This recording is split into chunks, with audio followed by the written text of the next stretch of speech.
magandang araw po sa inyong lahat. And my name is Joseph Andrew Adrian and I'm 9 years old. And ngayong araw na ito, meron po akong gustong ibahagi po sa inyong lahat. All about po sa attitude na magpapahirap po sa atin up to 7. So kung meron po kayong attitude sa nabanggit ko po up to 7, avoid nyo na po sa sarili nyo yun kasi baka yun na po kung bakit tayo mahirap, kung bakit tayo hindi pa rin nakakaon sa hirap. Di ko na po papatagalin pa, mag-start na po tayo. Naman po natin guys is mayabang. Sino ang merong attitude na mayabang? Check nyo muna sa sarili nyo kung meron. Kung wala, goods. Kung meron, avoid nyo na rin po ang attitude na mayabang. Kasi mayabang ka, matalino ka. Mayabang ka, maganda yung shirts mo. Maganda yung damit mo. Mayabang ka, maganda yung shoes mo, diba? Alam niyo po ba guys, kapag tayo nagiging mayabang, nawawalan tayo ng blessings. Tapos yung mga kapwa Pilipino natin, hindi natin sila natutulungan. Naiinggit sila dahil sa'yo, dahil ang ganda ng damit mo, minamayabang mo, nagpapa-impress ka, ang ganda ng damit mo, ng suot mo. Kaya nga sabi nila, don't impress other people eh. So yun po yung ating number 1, mayabang. Ang number 2 po natin, matatakotin. Yan guys, takot ka mabigo, takot ka ma-reject, takot ka madapa. Tigil niyo po yung attitude na matatakotin kasi maraming mawawala. Yung mga na-experience na mayaman, dahil mayaman na sila, wala na sa kanila yung attitude na matatakotin, is hindi mo ma-experience. Hindi mo ma-experience yun magiging magsa-skydiving, tapos magda-dive ka sa malalim, diba? Hindi mo ma-experience yun kung meron kang attitude na matatakotin. So, yun po yung ating number 2 na dapat natin iwasan, ang matatakotin. Diba? Ang number 3 po natin na dapat natin iwasan na attitude is ang inggit. Sino ang inggitera dito? Yung tipong may nakita ka lang, ang ganda ng damit, nainggit ka na, dahil nainggit ka, bumili ka, tas sinuot mo, and yun, diba?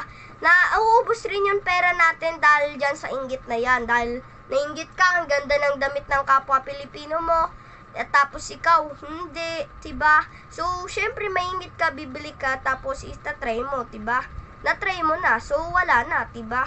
So, yun po yung ating number 3 na dapat iwasan natin sa ating sarili, ang pagiging inggit, diba? Ang number 4 po natin, sino ang procrastination dito? Diba? Yan rin yung attitude na magpapahirap po sa atin, procrastination.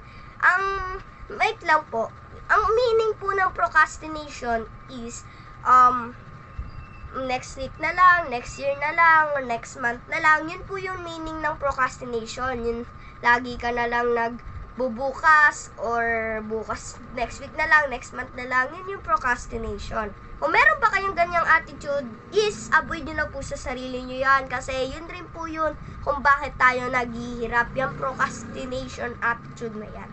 So, yun po yung ating number 4. Ang number 5 po natin is madamot na attitude. Alam nyo po ba guys, kung hindi mo pa alam, alamin mo, ang magiging madamot is hindi po maganda yan sa ating kalusugan kasi maraming mawawala po sa atin. Ano ang mawawala? Sasabihin ko lang po sa inyo.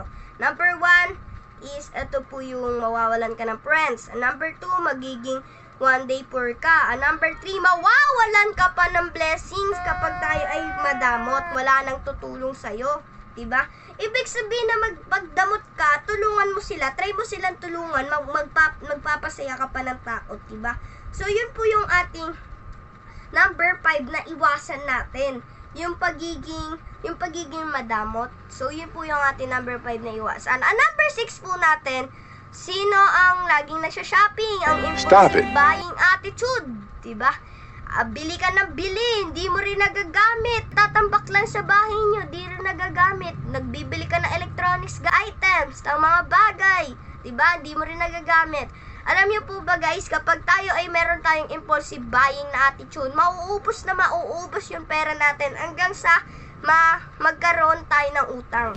Diba? Dahil lang dyan sa impulsive buying na yan, mapapahamak rin tayo dyan kapag meron tayong attitude na impulsive buying attitude. So, yun po yung ating pang-6 na dapat nating iwasan. Ang pang-7 po, the last one but not the least, is ito po yung paninisi sa kapwa.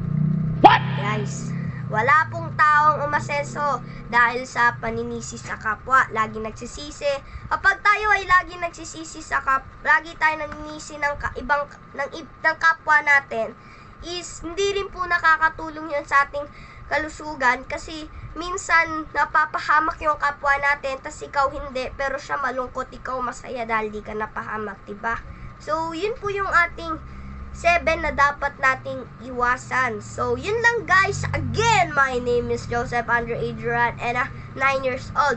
Tignan nyo po sa sarili nyo kung meron kayong ganyong attitude. Kung meron, avoid nyo na po. Kung wala, goods po sa inyo yan. Safe po kayo. Hindi po kayo magiging mahirap. Marami pa po yan. Hindi lang yung 7 na yan. Marami tayong attitude na dapat nating iwasan. So, bye-bye!